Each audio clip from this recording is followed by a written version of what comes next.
Welcome back viewers, आप देख रहे हैं ब्रास टैक्स। हम बताते चलें कि आज हम बात कर रहे हैं पाकिस्तान की दाखिली सिक्योरिटी की सूरत हाल के हवाले से। लेट्स आप कंटिन्यू प्लीज। अब देखिए, ये लोग प्लानिंग करते हैं और अल्लाह कहता है कि अल्लाह अपनी चालें चलता है और ये अपनी चाल चलते हैं। अब हम आपको बताते हैं कि इनकी चालें नाकाम कहाँ हो रही हैं। अफगानिस्तान में अल्लाह के फजल से अफगानिस्तान के तालिबान ने, मुल्ला उमर ने और हिकमत यार और जलालुद्दीन हक्कानी के ग्रुप ने इस वक्त लिटरली काबुल का मुहासरा कर लिया है। नेटो फोर्सेस का हाल यह है कि वो अब पहले तो यह था कि मेयर ऑफ काबुल कहलाता था कारजाई, अब शायद mayor of his own palace भी नहीं है, अपने महल से बाहर नहीं निकल सकता, उसको इतनी दिक्कत हो रही है। और उसका गम और गुस्सा पाकिस्तान के खिलाफ बढ़ता चला जा रहा है फ्रस्ट्रेशन की वजह से। अफगानिस्तान में जो जंग हो रही है, एक बात याद रखिएगा, 90% उस जंग के तमाम फैक्टर्स और रीजंस अफगानिस्तान के अंदर ही हैं। अगर पाकिस्तान के ट्राइबल एरिया से कुछ लोग चले भी जाते हैं उस जंग में शामिल होने के लिए, तो उनका रोल 6 या 7% से ज्यादा नहीं है। वो स्ट्रेटेजिक डिफरेंस नहीं डाल रहे हैं उस जंग पे, जो मैदान जंग जो अफगानिस्तान के अंदर लड़ी जा रही है। सही। और दूसरी बात याद रखिएगा कि जंगें जब लड़ी जाती हैं तो वो सिर्फ अफराद से नहीं लड़ी जाती। अफगान जंग जो लड़ी गई थी पाकिस्तान को बेस एरिया बनाकर, तो उसमें 3 फैक्टर्स होते हैं जो करामद होते हैं। एक, आपको मुजाहिदीन चाहिए होते हैं लड़ने के लिए जो अंदर जाते हैं। सही। दूसरा, आपको बेस एरिया चाहिए होते हैं जो उनके ट्रेनिंग कैंप्स होते हैं जहां वो तरबियत लेते हैं या आराम करते हैं। और तीसरा, उनको एक मैसिव असलहे की सप्लाई चाहिए होती है जिससे वो जंग करते हैं। ये सबको मालूम है, ये बात नेटो को भी मालूम है, अमेरिकन को भी मालूम है और पाकिस्तान को भी मालूम है कि पाकिस्तान की तरफ से तो कोई असलहा अफगानिस्तान में नहीं जा रहा है। बिल्कुल, ये तो सबको मालूम है ये बात। तो फिर जो जंग अफगानिस्तान में चल रही है उसका असलहा कहां से आ रहा है? वो असलहा ईरान और रूस की तरफ से आ रहा है, ये सबको मालूम है। लेकिन चूंकि टारगेट उन्होंने पहले पाकिस्तान को करना है, लिहाजा अभी ईरान को वो टच नहीं कर रहा है, रूस के खिलाफ बात नहीं कर सकते वो। और अगर चंद यहां पे मिलिटेंट ग्रुप्स चले भी जाते हैं पार अफगानिस्तान में लड़ने के लिए, तो उससे कोई डिसाइसिव या फैसला कुन तब्दीली नहीं आ जाती अफगानिस्तान के अंदर जंग की सूरत हाल में। अफगानिस्तान के मुल्ला उमर और उनके तमाम मुजाहिदीन और तमाम अफगान वो अंदर ही लड़ रहे हैं, पाकिस्तान नहीं आते वो। लिहाजा ये कहना कि पाकिस्तान अपने ट्राइबल एरियाज में बेदरेक कत्लेआम करे, एक मिलिट्री पॉइंट ऑफ व्यू से भी, सियासी नुक्ता नजर से भी और हकीकत के पॉइंट ऑफ व्यू से भी सिर्फ एक खुराफात बात है। और पाकिस्तान ने बहुत समझदारी से अब अपने आप को रीऑर्गेनाइज करना शुरू किया ट्राइबल एरियाज में। और जब एक मरतबा पाकिस्तान ने एक ये फैसला किया और फर्क किया, आप खुद देखेंगे फिर मकामी कबाइल भी उठ खड़े हुए उन लोगों के खिलाफ जो पाकिस्तान की रियासत के खिलाफ जंग कर रहे हैं। सवात में भी मकामी लोगों ने पाकिस्तानी रियासत की मदद की, बाजोड़ में भी मदद की, साउथ वजीरिस्तान में, नॉर्थ वजीरिस्तान में मुख्तलिफ ग्रोह बन गए कि जो पाकिस्तान का साथ दे रहे हैं। और उन एलिमेंट्स को रिकॉग्नाइज कर लिया गया है कि जो सीआईए एसेट्स हैं और पाकिस्तान के खिलाफ लड़ रहे हैं। तो एक तो बहुत सख्त मार पड़ी है उन तमाम लोगों को जो पाकिस्तान में खुदकुश हमले कर रहे हैं पिछले चंद दिनों में।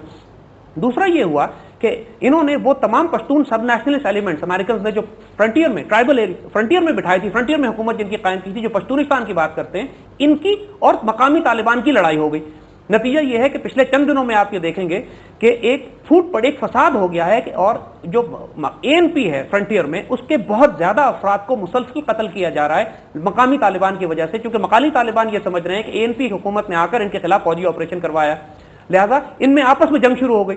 और जिसकी वजह से जो एएनपी है बिल्कुल दब के बैठ गई है। एएनपी के तमाम क़यादत इस वक्त शक खौफ में मुब्तला है पूरे फ्रंटियर में, because they are on the hit list. इसी तरह बलूचिस्तान के अंदर भी जो बलूचिस्तान लिबरेशन आर्मी की दहशतगर्दी की कैंपेन है, उनके तमाम बड़े बड़े लीडर्स, चूंकि नवाब अकबर बुगटी या बलाश मरी अफगानिस्तान के अंदर कत्ल हो गया था और बरामदाद जो है वो काबुल या दिल्ली से ऑपरेट कर रहा है, तो उनकी एक्सप्लोसिव बारूद सामान तो उनके पास पहुंच रहा है, पाइपलाइन तो वो तोड़ सकते हैं, लेकिन बलूचिस्तान अलग करने की सलाहियत इनके पास नहीं है। तो अल्लाह के फजल से यहां भी खतरा नहीं है कि बलूचिस्तान को टूट के अलग हो जाएगा।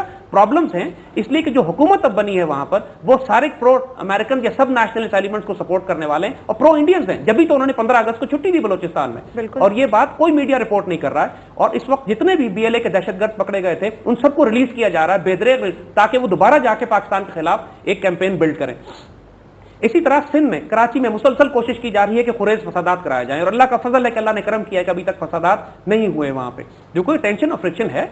लेकिन इस सारे हंगामे में अभी तक फौज ने अपने आप को न्यूट्रल रखा हुआ है। फौज ने कतन सियासत में दखल नहीं दिया। फौज ने इस बात में भी दखल नहीं दिया कि प्रेसिडेंट मुशर्रफ को सियासी जमातें जो हैं वो इम्पीच कर दें या वो रिजाइन कर लें। फौज ने इसमें भी दखल नहीं दिया कि इस वक्त सियासी मनूवरिंग या हुकूमत किसकी बन रही है, क्या सारा मामला है। और फौज सिर्फ अपने आप को प्रोफेशनल काम की तरफ फोकस किए हुए। नॉर्मली तो ऐसा नहीं होता जैसा फौज मुदाखलत करने की कोशिश लेकिन क्योंकि मुशर्रफ के दौर में इतने अरसे तक फौज अपने आप को इन्वॉल्व करती रही है कि अब फौज में भी ये बहुत बड़ी अवेयरनेस ये है कि हम अपने आप को अलग करके रखें और सियासत में दखल ना दें, और जो कुछ हो रहा है वो सियासतदानों को करने दें। और इसमें तो सियासतदान भी मान रहे हैं कि इस वक्त फौज कतन दखल नहीं दे रही। लेकिन अगर आने वाले वक्त में اگر وہی گیم پلان جس کی وجہ سے پریزیڈنٹ مشرف کو ہٹایا گیا تھا، یعنی ISI کو کنٹرول کیا جائے اور وہ پالیسیز جو امریکن چاہتے ہیں پاکستان میں امپلیمنٹ کی جائیں، جن کا تعلق ہمارے نیوکلیر اور میسائل پروگرام سے ہے، ڈاکٹر AQ خان سے ہے، پاکستان کی اس رول سے ہے جو پاکستان ٹرائبل ایریاز میں اپنی جنگی حکمت عملی ڈپلوائے کر رہا ہے، اس سے ہے. اور اگر حکومت نے اس پر براہ راست مداخلت کرنے کی کوشش کی تو فیوچر یہ ہے کہ پھر براہ راست حکومت کے اور فوج کے درمیان تعلقات خراب ہونا شروع ہو جائیں گے. اللہ کی طرف سے کچھ مدد ہماری اور بھی ہوئی، جس کی وجہ سے تمام امریکن اور انڈین گیم پلان جو ہے وہ خطرے میں پڑ گیا. کشمیر میں ایک زبردست بغاوت برپا ہو گئی انڈین حکومت کے خلاف، اور 60 سال کے عرصے میں پہلی مرتبہ انڈین جرنلسٹ اور میڈیا نے لکھنا شروع کیا ہے کہ کشمیر ہمارے ہاتھ سے نکل گیا ہے اور کشمیر کو آزادی دے دینی چاہیے. یہ ناقابل یقین بات ہے. اس دفعہ سری نگر میں 14 اگست پر جتنے جھنڈے لگے ہیں پاکستان کے، اس سے پہلے کبھی نہیں لگائے گئے، اور سب سے بڑا جھنڈا ریڈیو سری نگر پہ لگایا گیا تھا. اور انڈین آرمی اس وقت دہشت اور پینک میں ہے. یعنی اور آپ ہماری میڈیا کا حال دیکھیے کہ اس وقت کشمیر میں ہونے والی بغاوت کو ذرا سی بھی کوریج نہیں دے رہا. کس وجہ سے بغاوت کی کیا وجوہات ہیں؟ یہ تمام فرسٹریشن دیکھیے، ہندو زائنسٹ ہم نے پہلے ہی عرض کیا تھا کہ جب ان کو موقع ملے گا مسلمانوں کی زندگی تو تنگ کریں گے اور عذاب میں کریں گے وہ. اس دفعہ کشمیریوں نے، انڈینز نے کوشش کی کہ کئی ایکڑ زمین کشمیریوں کی پرائم لینڈ جو تھی وہ ہندوؤں کو الاٹ کرنا شروع کر دی. یہ ایک چھوٹا سا ٹریگر تھا جس سے بات بھڑک گئی.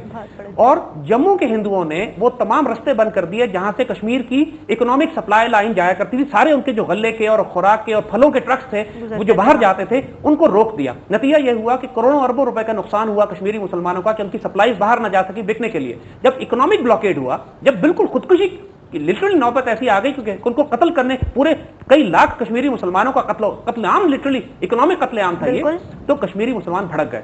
اور یہ اتنی اسپونٹینیس طریقے سے یہ بغاوت برپا ہوئی ہے کہ دہلی واز ٹرنڈ. ان کے ہوش و حواس میں یہ بات نہیں تھی، ان کے ہاتھوں کے طوطے اڑ گئے جیسے کہتے ہیں. کہ یہ ہوا کیا ہے کہ بیٹھے بٹھائے وہ کشمیری جو کسی حد تک ڈوسائل ہو گئے تھے پچھلے چند سالوں میں، اور لاکھوں کی تعداد میں سڑکوں پر نکل آئے. 5 لاکھ بھارتی فوج کے ہونے کے باوجود پاکستان سے رشتہ کیا، لا الہ الا اللہ کے نعرے اس طرح لگائے گئے ہیں کشمیر میں کہ خود انڈین میڈیا پھٹپٹا کے کہتا ہے کہ اب ہمیں کشمیر کو آزادی دے دینی چاہیے ورنہ یہ ہمیں بھی لے بیٹھیں گے. وہی بات زاہد صاحب کہ ہمارے میڈیا نے اس کو کوریج نہیں تھی، اور یہ شرمناک بات ہے. اور یہی بات ہم بتانا چاہ رہے ہیں کہ چونکہ اس وقت ہمارے میڈیا پہ، مین اسٹریم میڈیا پہ اتنی بھاری پینیٹریشن ہے CIA کی کہ وہ کسی صورت میں یہ نہیں چاہتے ہیں کہ انڈیا کو شرمندہ یا امبیرس کیا جائے، یا پاکستانی کسی طرح کشمیر کی مدد کرے، یا پاکستانی قوم جو اٹھ کے کشمیریوں کی سپورٹ کرنا شروع کرے. اس وقت میں کہ جب حالات لٹرلی اینالسٹ یہ کہہ رہے ہیں، خود انڈین جرنلسٹ اور اینالسٹ یہ کہہ رہے ہیں کہ اگر تھوڑی مدد اور کشمیریوں کی دے دی جائے تو کشمیر مجبوراً ان کو آزاد کرنا پڑے گا. اور ہم اتنا قریب پہنچ چکے ہیں اور کشمیری خود قربانیاں دے رہے ہیں. روز آپ دیکھیے 15 20 30 40 وہاں شہید ہوتے ہیں. انڈین میڈیا بھی رپورٹ نہیں کر رہا ہے، ہمارا میڈیا بھی رپورٹ نہیں کر رہا ہے. اور یہ لیکن یہ تائید اللہ کی طرف سے آئی کہ اس کی وجہ سے Indian operations in the region بری طرح ڈسٹرب ہوئے. بیت اللہ محسود سخت بیمار ہو گیا، وہ اس قابل نہیں کہ لیڈ کر سکے. باجوڑ میں ان کو بڑی مار پڑی، سوات میں ان کو بڑی مار پڑی. مقامی آبادی اٹھ کھڑی ہوئی ان ملیٹنٹس کے خلاف جو خود کش حملے پاکستان میں کر رہے تھے. تو وہ تمام امریکن ایسٹس جو اس علاقوں میں تھے وہ اس وقت انڈر پریشر ہیں اور امریکن اس کی وجہ سے پریشان ہیں. بالکل زید صاحب، بہت انٹرسٹنگ باتیں آپ ہمیں بتا رہے ہیں. بہت زبردست قسم کی ڈسکشن جاری ہے. وقت ہوا چاہتا ہے ایک چھوٹی سی بریک کا. بریک کے بعد آپ سے ملاقات ہوتی ہے.